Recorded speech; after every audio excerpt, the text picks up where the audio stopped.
In love and on the run, the so-called teenage Bonnie and Clyde staying one step ahead of police. But tonight, the chase is on.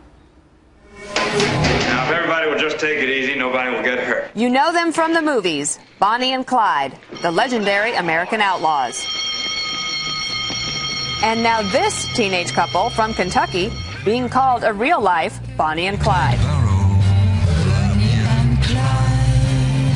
18-year-old Dalton Hayes and 13-year-old Cheyenne Phillips are in the middle of an alleged crime spree across the South, and they haven't been in contact with their parents for days. The last I heard from him was on Tuesday at 5:48, texted me that he loved me and that he would call me soon. And that's the last she's heard. Police say the 12-day multi-state crime spree started January 3rd when Phillips was reported missing, just hours after Hayes announced their engagement on Facebook. He's told me that he loves her. He actually bought her an engagement ring. Police say the Kentucky couple stole this red Toyota pickup truck, inside a gun and a checkbook. Then they vanished for just over a week until Monday, when surveillance cameras caught them inside this South Carolina Walmart. The couple driving across the Southeast, cashing falsified checks wherever and whenever they could. Then on Wednesday, the red pickup truck found abandoned south of Atlanta, and this truck parked nearby reported stolen.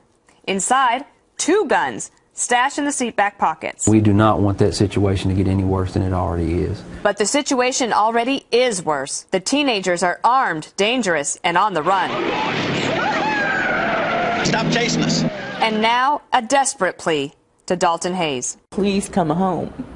We love you, miss you all, and we need you home, and safe. A message she shares with Cheyenne's mother. Please come home. Please come home. We can work through whatever that it is. And for the latest on the search, Sheriff Norman Chaffins joins us from Kentucky. What can you tell us about Cheyenne Phillips and Dalton Hayes? Have they had prior problems with law enforcement? Dalton has. She's just reported as missing. And Dalton has had run-ins with law enforcement before. He had pending charges, burglary and theft charges when he fled. And that's what we believe the reason was that he fled to begin with. Where were they last spotted, and do you have any leads on where they might be heading next?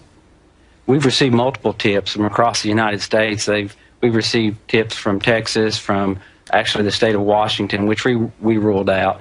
And the latest tip we received was that they may be in Florida. What sort of charges would they face if they are caught, if and when they are caught? Well, here's the thing. Dalton is the adult in this matter. He's making the decisions. He's facing burglary charges, which is why the reason we thought he fled in the first place. But he's committed crimes in multiple states now, so he's amped it up a little bit, and that obviously concerns us, especially with him stealing the last vehicle with 2 weapons in it. And so after he answers for the charges in Kentucky, he'll have to answer the charges in South Carolina, North Carolina, Georgia, and whatever state we find him in from there. What are you doing to prepare for a possible encounter? I mean, I'm sure that might be a little worrisome, especially if they are armed, and she's only 13. That's right. We will treat Dalton and Cheyenne the way they present themselves to law enforcement should we encounter them.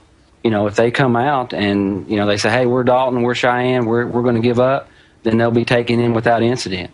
But Dalton, like I said, is 18 years old.